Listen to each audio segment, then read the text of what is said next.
Hello and welcome. You're watching The Social Network. Now today, many could say this is a big development in the 84 riots, but the court has decided to reopen the case against Titler, and that's one of the things that's been trending on social media today. Remember, you can write to us and tweet us live with your questions and your comments with the details on your screens at the moment at TSN on NDTV. Joining us on that debate, we've got Prabhsahay, who's been working with that case for many years now. We've also got Kushan Mitra, who's the managing editor of Pioneer. Prabh, I just want to throw that open to you. How do you look at today's developments?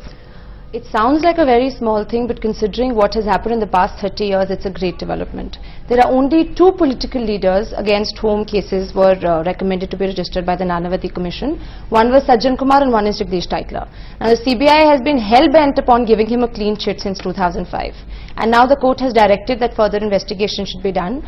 And very importantly, it has directed that even persons, eyewitnesses, who have come up after a gap of 20 or 25 years should be examined and their statements recorded, which is very important because a lot of witnesses are very scared. And now they are coming out. But Kushan, tell me something. I mean, of course, you know, she's welcoming that, which is a very big thing for most of us cynical journalists for whom it's breaking news for a little bit. But really, at the end of the day, we're looking at, nearly 30 years later, and we're still talking about reopening the case against one person. I mean, there's no hope of justice. I mean, I don't know if there's hope of justice or not. I mean, people should be convicted. If they are convicted or acquitted, either which way.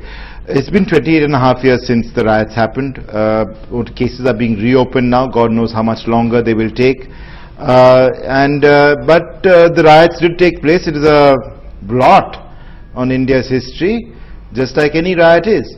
And people ought to be punished for these, because if there's no punishment, then what's the point? See, it's sad that it's taken 30 years, but just because it has taken all this time is not a reason to let them off.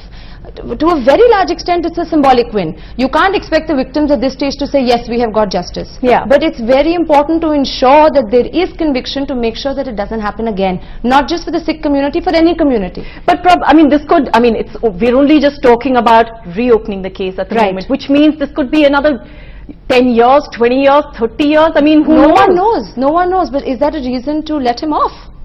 Kushan, are we too cynical, do you think? No, we're not cynical in the sense, at the end of the day, if you've committed the crime, you have to pay the time.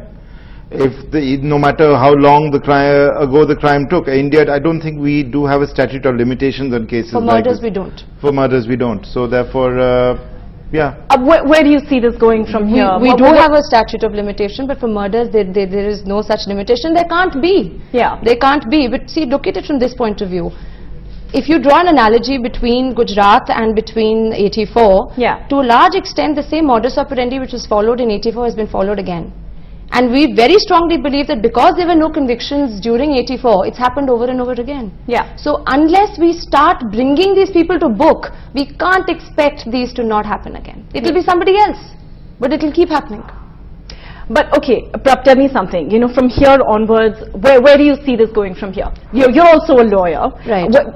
Honestly, having worked within the criminal justice system, which is painfully slow, where do you see this going from here? It is painfully slow, but if there isn't a cover-up, and if things actually take their logical course without there being interference from the political leaders, within absolutely no time we can actually have a conviction. It's very strong cases, but at every single stage we have faced such a major cover-up that justice is denied. Not because the cases are weak. But Kushan, I mean, tell me, in this country, have we not seen that with every single, I mean, it's difficult with under trials any which way, but with politicians, there are all the more roadblocks.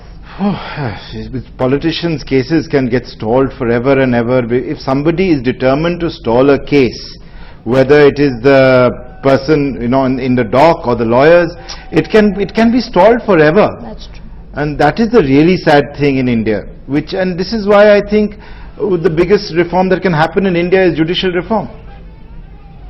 Prabh, is this... I agree. No, agreeing is fine, but how frustrating is this for the victims though? Because, as a lawyer, perhaps you're working on cases and maybe you see this in light of that. But for the victims, does this even matter so much? Most of them have given up hope. Many of them have given up hope. There are some who are still clinging on. And you can't possibly imagine the angst of a person who's seen his loved ones dying and who's having to fight for 30 years, not just to come out with that again and again, but at every stage who is being threatened. I'll tell you one thing. Sajjan Kumar comes to court for a trial with Z security. He's got security guards all around him. God knows what threat he has. And these victims who are faced with life threats every day, in that situation are coming in front of him and giving evidence. This is the situation they're in, but they're still doing it. You know, I just want to ask both of you one thing. You know, all three of us are now obviously not from the time when the riots actually happened. All of us are probably really, really young. Kushan, especially to you, you know, we're all now active on social media. That's become something so much of our generation in that sense. How do you think things would have been different had social media been this active at that time? The riots took place in a major city. In Delhi, I mean, and given that people in cities are very active on social media, I don't think the indifference, the fact that the army only came out after a few days after most of the murders had been committed, it would not have happened. I mean, I'm sure there would have been more dramatic pictures and all of that would have taken place. And the international media would definitely have followed it up. Just quick Gujarat has, the media has played a very strong role in Gujarat, but even in 84, the media has played a lot of role in keeping the issue alive.